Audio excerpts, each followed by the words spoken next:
জিলাৰ ব্লকৰ সভানেত্ৰীসকল এটা সময়ত ৰাজ্যিক সভানেত্ৰী হ'ব পৰাও কেপাচিটি ইয়াত আছে। মই আজি ব্লকৰ সভানেত্ৰীসকলক পদ্মা বাইদেউটো জিলাত আছে, আপোনালোকক মই আজি অনুৰোধ জনাইছোঁ যে আজিৰ পৰা আপোনালোকে নিজকে একো একোগৰাকী মীৰা বৰঠাকুৰৰ যে ৰাজ্যিক সভানেত্ৰী হিচাপে ভাবক।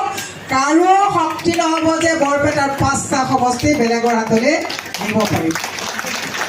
মহিলাক আমি হিন্দু সমাজত মহিলাক শক্তি মানে দুৰ্গা, বুদ্ধি মানে সৰস্বতী আৰু লক্ষ্মী, য'ত পইচা পাতিৰ মানে দৌৰাই ফুৰা আৰম্ভ কৰিলে নে নাই? আৰু যাৰ ফলস্বৰূপে কেৱল যে সমাজ নষ্ট হৈছে এইটো নহয়, আজি অধিকাংশ মহিলাৰ ঘৰ আজি নষ্ট হৈছে।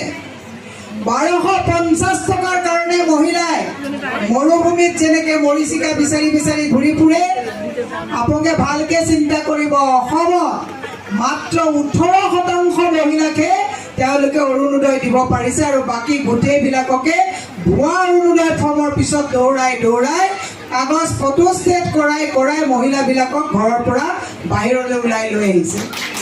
অমিত শ্বাহৰ মিটিং হ'লেও যাব লাগে, হিমন্ত বিশ্বৰ মিটিং হ'লেও যাব লাগে, নৰেন্দ্ৰ মোদীৰ মিটিং হ'লেও যাব লাগে, জয়ন্ত মল্লৰ নিচিনা গৰু চৰুৱাটাৰ মিটিঙত হ'লেও যাব লাগে।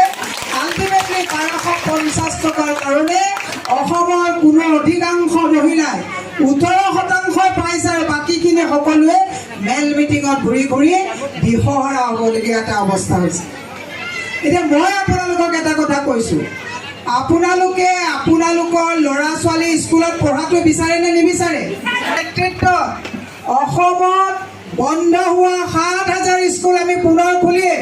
স্কুল লাগে নে নালাগে? কংগ্ৰেছৰ যদি চৰকাৰ আহে তেতিয়াহ'লে অসমত পুনৰ স্কুল অলিয়ে গলিয়ে হ'ব।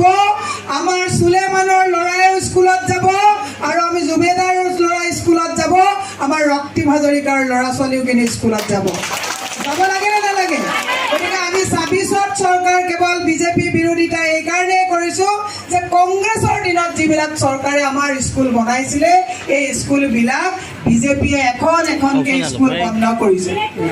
এতিয়া মই আপোনালোকক কৈছোঁ, যিজন মকবুল হক, যিজনে এখন ইউনিভাৰ্চিটি চলাই আছে, তেওঁ কিন্তু মাদ্ৰাছাৰ পৰা পাছ কৰি গৈ তেওঁ আজি উচ্চ শিক্ষা চলাই আছে নে নাই?